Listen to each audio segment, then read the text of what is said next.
गांव के एक कोने में एक विशाल बरगद का पेड़ था।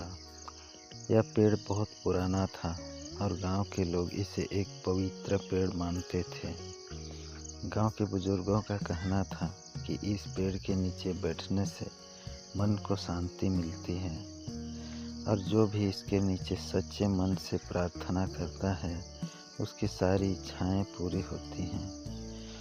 सालों से यह पेड़ गांव के लोगों के सुख दुख का साथी रहा था। बच्चे इसके आसपास खेलते थे, बुजुर्ग इसकी छाया में बैठकर बातें करते थे और त्योहारों के अवसर पर गांव की महिलाएं यहाँ पूजा करने आती थीं। बरगद के पेड़ ने कई पीढ़ियों को आते जाते देखा था। एक दिन गांव में एक अमीर व्यापारी आया जो शहर में एक बड़ा कारखाना लगाना चाहता था। उसने देखा कि बरगद के पेड़ के पास की जगह बहुत उपजाऊ और अच्छी जगह पर है। उसने गांव वालों से कहा, अगर आप इस पेड़ को काटकर मेरी मदद करेंगे तो मैं आपको इस ज़मीन के बदले बहुत सारा पैसा दूंगा। इससे गांव भी समृद्ध हो जाएगा। गांव के कुछ लोगों ने पैसों की लालच में आकर व्यापारी की बात मान ली। उन्होंने सोचा कि इतने पैसों से उनका जीवन बदल जाएगा और वह एक अच्छा घर बना पाएंगे, बच्चों को पढ़ा लिखा पाएंगे। लेकिन गांव के बुजुर्ग और कुछ ईमानदार लोग इस बात से सहमत नहीं थे। वे जानते थे कि यह पेड़ सिर्फ एक पेड़ ही नहीं, यह उनकी संस्कृति, उनकी पहचान, उनकी आत्मा है।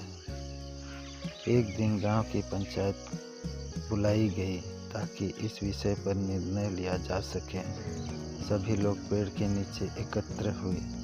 बुजुर्ग महात्मा ने कहा, यह बरगद का पेड़ सिर्फ लकड़ी का टुकड़ा नहीं है, इसने हमें छांव दी है, सुख दुख में हमारा साथ दिया है।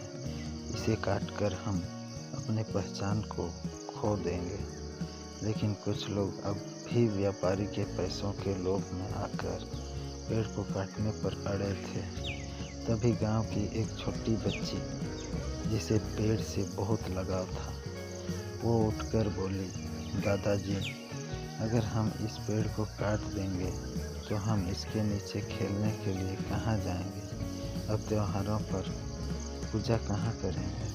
अगर आप सब चाहें तो पेड़ के फल बेचकर भी हम पैसे कमा सकते हैं। बच्ची की मासूम बातों ने सबके दिल को छू लिया। एक पल के लिए वहाँ सन्नाटा छा गया। धीरे धीरे लोग अपनी गलती समझने लगे। उन्होंने महसूस किया कि पैसे से सब कुछ नहीं खरीदा जा सकता। अपनी परंपरा, संस्कृति और इतिहास की रक्षा करना भी उतना ही महत्वपूर्ण है। आखिरकार गांव के सभी लोगों ने मिलकर व्यापारी को मना कर दिया और बरगद के पेड़ को बचा लिया। समय के साथ उस पेड़ की वजह से गांव में पर्यटकों की संख्या बढ़ने लगी, जो उसकी विशालता और सुंदरता को देखने आते थे। गांव वालों ने अपने परिश्रम और ईमानदारी से अधिक पैसे कमाए और बरगद का पेड़ उनके जीवन का हिस्सा बन गया। इस तरह गांव के लोगों ने समझा कि असली समृद्धि पैसों में नहीं, बल्कि अपनी परंपराओं और संस्कारों एकजुटता में है।